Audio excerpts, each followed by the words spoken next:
அனைவருக்கும் வணக்கம். அதாவது நம்ம தெரிஞ்சுங்க ரொம்ப நெருங்கின நம்ம கூட பிறந்தவங்க சரி, நம்ம அம்மாவோட பிறந்தவங்க, அப்பாவோட பிறந்தவங்க, நெருங்கின சொந்தக்காரர் வீடு, நம்ம இருக்கிற ஏரியாவில் வீதியில் நம்ம தெரிஞ்சவங்க.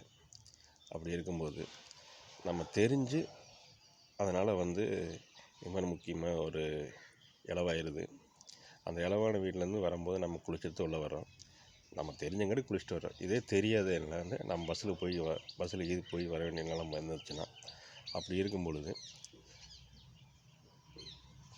நிறைய பேர் நம்ம இடிச்சு தான் ஆகணும், இடிச்சு தான் வரணும். இப்போ இலவு இல்லை, நம்ம தெரிஞ்சங்காட்டி நம்ம ஆவி கூட முட்டக்கூடாது, இடிக்கக்கூடாது, உட்காந்து குளிக்கணும் அப்படிங்கிறாங்க. இதே பஸ்ஸில் போயிட்டு வரோன்னா, எங்கேயாச்சும் வேறு ஒரு நல்ல காரிக்கு போயிட்டு வர்றோம். அப்படி இருக்கும்போது நிறைய பேர் இடிக்கிறாங்க, பிடிக்கிறாங்க. அவையெல்லாம் நமக்கு இலவுக்கு போயிட்டு வந்தால் நமக்கு தெரியுமா? தயவுசெய்து பஸ்ஸிலலாம் போயிட்டு வரும்போது தயவுசெய்து உள்ள பஸ்ஸுக்கு வரும்போது காலை கழுவிட்டு இல்லை முடிஞ்சால் குளிச்சுக்குங்க. ஏன்னா நம்ம குழந்தை இருக்கிற வீடுகளாக இருக்கலாம், ஒரு பெரிய வீடுகள் இருக்கலாம். நம்ம தெரிஞ்சு குளிக்கிறோம். பஸ்ஸிலும் போயிட்டு வரோம். கண்டிப்பாக அது இலவுக்கு தான் போயிட்டு வரோம். நமக்கு எப்படி தெரியும்? நம்ம ஒரு கலைக்காந்து காது குத்துக்கு போயிட்டு வரோம். அது மேலே இடிக்காமல் போய்த்தான் ஆகணும்.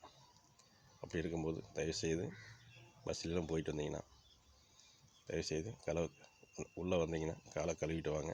இல்லை முடிஞ்சால் குளிச்சுக்குங்க. மீண்டும் அடுத்த சந்திப்போம். நன்றி, வணக்கம்.